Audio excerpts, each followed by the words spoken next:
నమస్తే, welcome to Leo. మనతో ఉన్నారు సీనియర్ జర్నలిస్ట్ డివి శ్రీనివాస్ గారు. సార్ నమస్తే. నమస్తే సార్, ఇప్పటిదాకా జగన్మోహన్ రెడ్డి గారి పర్యటన మనం చూస్తూ వస్తున్నాం. ప్రతి పర్యటన ఖచ్చితంగా ఒక సంచలనం కింద మారిపోతుంది. ఖచ్చితంగా అక్కడ అల్లరి మూకలు కావచ్చు, లేదంటే అరాచక శక్తులు కావచ్చు, ఎలా తాండవం చేస్తున్నాయో చూస్తున్నాం. వాళ్ళే కాకుండా వాళ్ళతో పాటు నేనేమి తక్కువ కాదని చెప్పి జగన్మోహన్ రెడ్డి తన కారు కింద సింగయ్య లాంటి వాళ్ళు తొక్కించుకొని వెళ్తున్నారు. కానీ రేపు జరగబోతున్నటువంటి ఒక నెల్లూరు టూర్ ఏదైతే ఉందో, ఈ టూర్లో ఖచ్చితంగా మేము గిల్లించుకోవాలి, కారుతో తొక్కితే తొక్కించుకోవాలన్నట్టుగా మేము ఏం చేసినా సరే ప్రశ్నించకూడదని మాట్లాడుతున్నారు. కానీ పోలీస్ ఆంక్షల్ని బేఖాతరు చేస్తున్నారు. రేపు జరగబోయేటువంటి యాత్ర ఎలా ఉండబోతుంది, ఖచ్చితంగా రాజకీయబద్ధంగా చట్టబద్ధంగా జగన్ వెళ్తాడా లేడా అంటే ఏం చెప్తారు సార్? జగన్ పరామర్శలు యమపాశాలు. యమధర్మరాజు పాశం ఇసురుతాడంట. ఆయన ఏదో ఒకటి ఇసిరితే అదే ఎవరికి టైం దగ్గరకు వస్తే వాళ్ళ మీదకి ఇసురుతూ ఉంటాడనమాట. అట్లాగే జగన్మోహన్ రెడ్డి పర్యటనకు వస్తున్నాడంటే యమ పాశం ఇసురుతున్నట్టుగా జనం గగ్గోలు పెడుతున్నటువంటి పరిస్థితి. మృత్యు ఘంటికలుగా ఉందన్నమాట ఒక రకంగా చెప్పాలంటే. యమ ఘంటికలు మోగించుకుంటూ వెళ్తున్నాడా అంటే ఇవాళ జనం పాలిట యముడ జగన్మోహన్ రెడ్డి రెంటపాళ్ల పర్యటన అన్నాడు. ఏంటి రెంటపాళ్ల పర్యటన? ఎప్పుడో ఏడాది క్రితం ఎవరో సూసైడ్ చేసుకుని చచ్చిపోయాడు ఒక బెట్టింగ్ అతని విగ్రహావిష్కరణ. అరే వెళ్తూ ఇక్కడ పేరేచర్ల గుంటూరు దగ్గర తొక్కేశారు సింగయ్య. ఇందాక మీరు చెప్పారు, నీ కారు టైర్ల కింద నీ అభిమాని పూలు జల్లడానికి వచ్చి నలిగిపోయాడు. పక్కటెముకలు ఇరిగాయి, ఛాతీలో రక్తం చేరింది.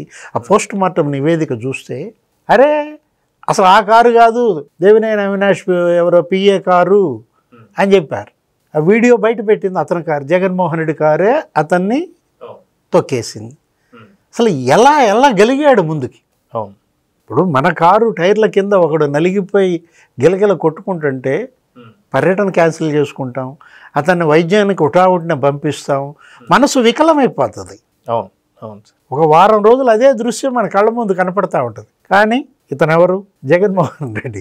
బ్రహ్మాండంగా ముందుకెళ్ళిపోయాడు, నవ్వుకుంటూ వెళ్ళాడు, అందరికీ అప్పటిని చేతులు ఊపాడు, నమస్కారాలు పెట్టాడు, ప్రసంగం చేసి పారేశాడు, విగ్రహాన్ని ఆవిష్కరించాడు, ఇంటికి తిరిగి వచ్చాడు, బ్రహ్మాండంగా నిద్రపోయాడు. అంటే ఏంటి? అరే నేను ఒక నిండు ప్రాణాన్ని తొక్కి చంపానన్న కనీసపు పశ్చాత్తాపం కూడా లేదు. అది లేకపోగా ఇప్పుడు మీరు అన్నారు ఎప్పుడు ఎక్కడ నెల్లూరు పర్యటన, ఆ రెంటపాళ్ల పర్యటనలో ఇంకొక ఇద్దరు చచ్చిపోయారు ఇతనితో పాటు. అంబులెన్స్లో ఒకటి చచ్చిపోయాడు, ఆ తొక్కిసలాట్లో ఊపిరాడక పక్క వచ్చి కూర్చుని ఒకటి డబాల్మని పడిపోయాడు. అంటే ఇప్పుడు ఈ యాత్ర ఏది నెల్లూరు కాకాని గోవర్ధన్ రెడ్డి జైలు యాత్ర పరామర్శ ఏం జరుగుతుంది? భయం. ఏది జగన్ ఇంట్లో నుంచి బయటకు వస్తున్నాడు అంటే జనం భయపడుతున్నారు. అరే నాయన ఎవరిని తొక్కుతాడు?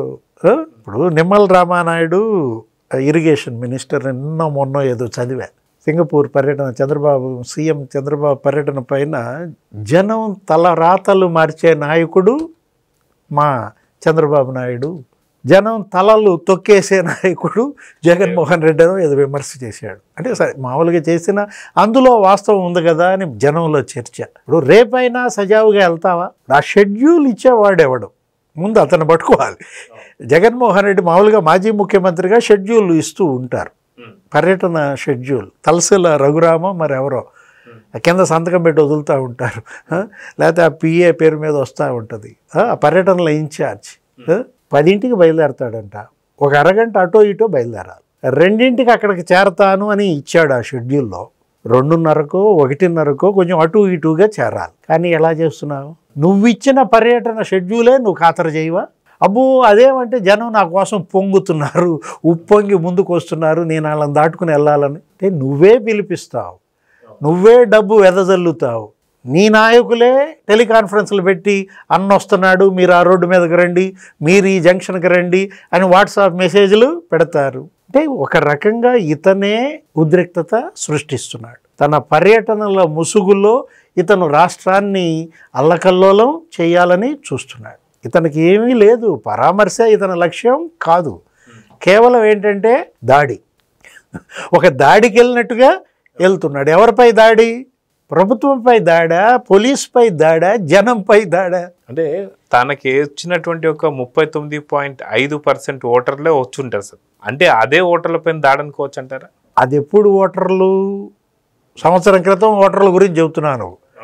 ఆ తర్వాత అమ్మ మీద కేసేసాడు. చెల్లెళ్ళ ఉసురు పోసుకున్నందుకు 11 సీట్లకు వచ్చాడు. తర్వాత ఏం చేశాడు? ఇంక అప్పుడన్నా తర్వాత మారతాడు, మనిషిలో మార్పు వచ్చుద్ది అనుకుంటే ఆడొచ్చుద్ది. అమ్మ మీద కేసేసాడు. ఒక దెబ్బగా ఆ 40%లో ఇప్పుడు ఎంత పడిపోయి ఉంటుంది? 20%కి పడిపోయి ఉంటుంది. అంటే యూత్కి సంబంధించి ఏదైతే మనం చూసాం, ఎమ్మెల్సీ గ్రాడ్యుయేట్ ఎలక్షన్స్లో దాదాపు 80,000 పైచులకు మెజారిటీతో గెలిచారంటే యువత కూడా లేనట్టు ఇప్పుడు. అంటే దాదాపు 11%కే పరిమితం అయిపోయని చెప్పనుకో. అంటే అందరూ బాధితులే కదా. జగన్ బాధితులు లేని ఊరు కానీ కుటుంబం కానీ లేదని అంటుంటారు జనరల్గా. ఇప్పుడు నెల్లూరు వెళ్తున్నాడు, మనం అనుకున్నాం ఏది, ఇప్పుడు అక్కడ మళ్ళీ ఏమి విధ్వంసం, ఏమి హింస, అసలు ఏం జరుగుతుంది? ప్రసన్న కుమార్ రెడ్డి ఇంటికి వెళ్తాడంట. ఏమని ఇచ్చారు అక్కడ? అడిషనల్ ఎస్పీ హెలిప్యాడ్ దగ్గరికి 10 మందే రావాలి అన్నాడు. హెలిప్యాడ్ అనగానే నీకు గుర్తొచ్చేది రాఫ్తాడు. ఏం చేశారు అక్కడ? వేల మంది హెలికాప్టర్ మీదకి ఎగబడ్డారు. అదేమంటే వాళ్ళంతా నా అభిమానులు నన్ను చూడటానికి వచ్చారంటారు. మరి ముఖ్యమంత్రిగా ఉన్నప్పుడు రాలేదే? నువ్వు ముఖ్యమంత్రిగా ఉన్నప్పుడు హెలికాప్టర్లో తిరగలేదా? అప్పుడు హెలిప్యాడ్ దగ్గరికి ఎంతమంది వచ్చారు? అప్పుడు రానాళ్ళు ఇప్పుడు ఎందుకు వస్తున్నారు? ప్రేమ, డబ్బా? డబ్బు ఇరజిమ్ముతున్నావు కాబట్టి వస్తున్నారు. ఇప్పుడు హెలిప్యాడ్ ఆ పైలట్ భయపడిపోయాడు. అనిల్ కుమార్ ఏదో ఉంది అతని పేరు, పారిపోయాడు. జగన్ వదిలేసి హెలికాప్టర్ ఎత్తుకుపోయారయ్యా. ఏది ఆ పైలట్ బతుకు జీవుడా అంటూ భయపడిపోయి విఐపీ లేదు, గీపీ లేదు, నేను బతుకుంటే చాలని వెళ్ళిపోయాడంట. అతను వచ్చి మొన్న చెప్తున్నాడు, ఆయన పిలిపించారు విచారణకి. మళ్ళా రాఫ్తాడ్ లాంటి ఇన్సిడెంట్ హెలిప్యాడ్లో జరగకూడదు, అందుకని అక్కడికి 10 మందే రావాలని ఆయన ఇచ్చాడు అనుమతి. జైలుకి 3 వెళ్ళాలని ములాఖత్కి అనుమతి ఇచ్చారు. కానీ ఏం చేస్తాడు? వాళ్ళు చెప్పింది చేస్తాడా? చెప్పింది చేసేవాడైతే జగన్మోహన్ రెడ్డి ఎలా అవుతాడు? అతను ఏంటి, చట్టాన్ని అతిక్రమించాలి, పోలీసులు నిబంధనలు ఉల్లంఘించాలి, బరిదెగించాలి, రోడ్డు మీద పడి గందరగోళం చెయ్యాలి. ఒక రకంగా ఇతను ఏంటంటే ఆంధ్రప్రదేశ్ని ఇవాళ లా అండ్ ఆర్డర్ లేదు, శాంతి భద్రతల సమస్య సృష్టించడమే లక్ష్యంగా జగన్ పర్యటనలు. సరే, ఇక్కడ మనం చూసుకుంటే నల్లపరెడ్డి ప్రసన్న కుమార్ రెడ్డి ఎవరైతే ఉన్నారో ప్రశాంతి రెడ్డి గారి పైన, కొవ్వూరు ఎమ్మెల్యే అయిన వారిపైన ఎలాంటి అనుచిత వ్యాఖ్యలు చేశారో మనం చూసాం. సో దీనిపైన కోర్టు కూడా చాలా తీవ్రంగా స్పందించింది, అలా మాట్లాడకూడదని చెప్పి.